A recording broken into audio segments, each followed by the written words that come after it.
কোটা সংস্কারে শিক্ষার্থীদের অবরোধে রাজধানী স্থবির হয়ে পড়েছে। সড়কের বর্তমান পরিস্থিতি জানাবো দর্শক। আমাদের সাথে যুক্ত হবেন সহকর্মী শাহিদুজ্জামান সাকিব।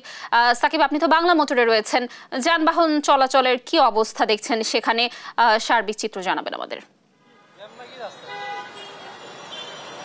লাবণী, শিক্ষার্থীদের দিনভর বাংলা ব্লকেটের কারণে কিন্তু রাজধানীতে এক প্রকার অচল অবস্থা তৈরি হয়েছিল। সেই অচল অবস্থার পর বিকেলের দিকে কিন্তু শাহবাগ ছাড়া বা রাজধানীর অন্যান্য যে পয়েন্টগুলো, মহাখালী, সায়েন্স ল্যাব সহ অন্যান্য যে পয়েন্টগুলোতে বাংলা ব্লকেটের জন্য অবস্থান নিয়েছিল শিক্ষার্থীরা, সেই পয়েন্টগুলো ছেড়ে কিন্তু তারা শাহবাগে জমায়েত হয়।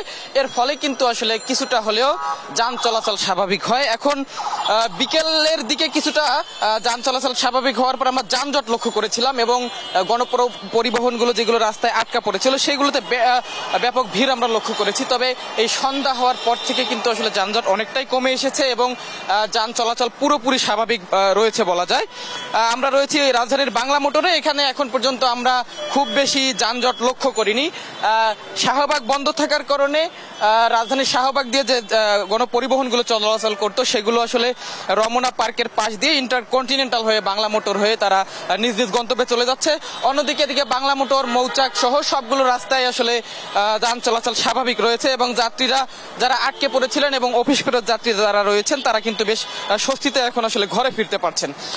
এখন পর্যন্ত যদি বলি, সকাল থেকে রাজধানীর মহাখালী, সায়েন্স ল্যাব এবং জগন্নাথ বিশ্ববিদ্যালয় সহ অন্যান্য রাজধানীর শিক্ষা প্রতিষ্ঠানগুলো তারা পুরো রাজধানীতে এক প্রকার অচল অবস্থা তৈরি করে এবং বাংলা ব্লকেটের কারণে কিন্তু দিনভর আসলে যাত্রীরা আসলে তাদের গন্তব্যে যেতে পারেনি এবং কোনো প্রকার গণপরিবহনকে আমরা আসলে চলাচল করতে দেখিনি। তারা সবগুলো জায়গায় আসলে আটকা পড়েছিল। তবে বিকেলের দিকে তাদের ব্লকেট তুলে নেওয়ার পরে শিক্ষার্থীরা শাহবাগের দিকে জমায়েত হওয়া শুরু করলে আটকে পড়া যানবাহনগুলো আসলে তাদের গন্তব্যে চলে যায়।